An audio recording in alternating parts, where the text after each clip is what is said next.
Hi అండి, welcome to Harshi వంటిల్లు. ఈరోజు బేసన్ చిల్లా లేదా శనగపిండితో దోశ ఎలా వేయాలో చూద్దామండి.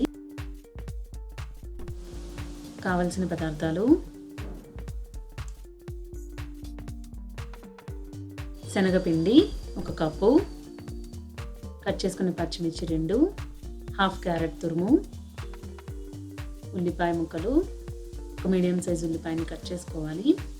ఒక చిన్న సైజు టమాటాను ముక్కలుగా కట్ చేసి పెట్టుకున్నాను. కొత్తిమీర కొద్దిగా, పసుపు 1/2 టీ స్పూను, ఉప్పు రుచికి సరిపడినంత, కారం 1/2 టీ స్పూను, జీలకర్ర 1/2 టీ స్పూను. మిక్సింగ్ బౌల్లో 1 కప్పు శనగపిండి యాడ్ చేసుకోవాలి. 1/2 టీ స్పూను పసుపు యాడ్ చేసుకోవాలి. 1/2 టీ స్పూను కారం యాడ్ చేసుకోవాలి. దీనిలో రుచికి సరిపడా ఉప్పు యాడ్ చేసుకోవాలి. దీనిలో 1/2 టీ స్పూను జీలకర్ర యాడ్ చేసుకోవాలి. కొద్దిగా వాటర్ యాడ్ చేసుకుంటూ బాగా కలుపుకోవాలి. ఒక్కసారిగా వాటర్ని యాడ్ చేయకూడదండి, పిండి పలచగా అయిపోతుంది. కొద్దిగా యాడ్ చేసుకుంటూ ఈ విధంగా కలుపుకోవాలి.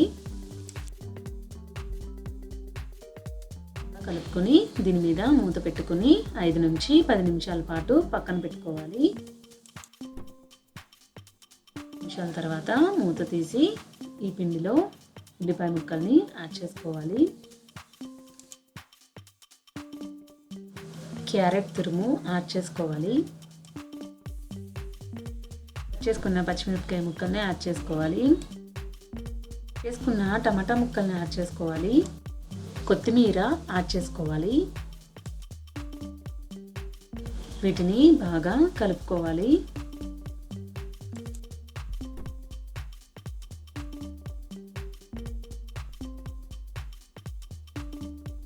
కొద్దిగా వాటర్ యాడ్ చేసుకుంటూ ఈ మిశ్రమాన్ని బాగా కలుపుకోవాలి.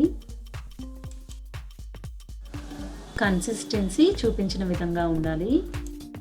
స్టవ్ వెలిగించి ప్యాన్ పెట్టుకుని ఆయిల్ గ్రీస్ చేసిన తర్వాత పిండి మిశ్రమాన్ని వేసుకుని బాగా ఈ విధంగా స్ప్రెడ్ చేసుకోవాలి.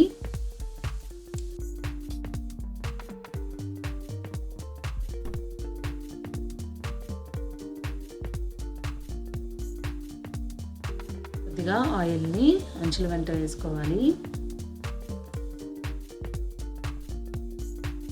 బాగా ఫ్రై అయిన తర్వాత దీన్ని రెండో వైపుకి టర్న్ చేసుకోవాలి. కొద్దిగా ఆయిల్ అప్లై చేసుకుని స్ప్రెడ్ చేసుకోవాలి. ఫ్రై అయిన తర్వాత సర్వింగ్ ప్లేట్లోకి తీసుకోవాలి. వేడి బేసన్ చిల్లా రెడీ.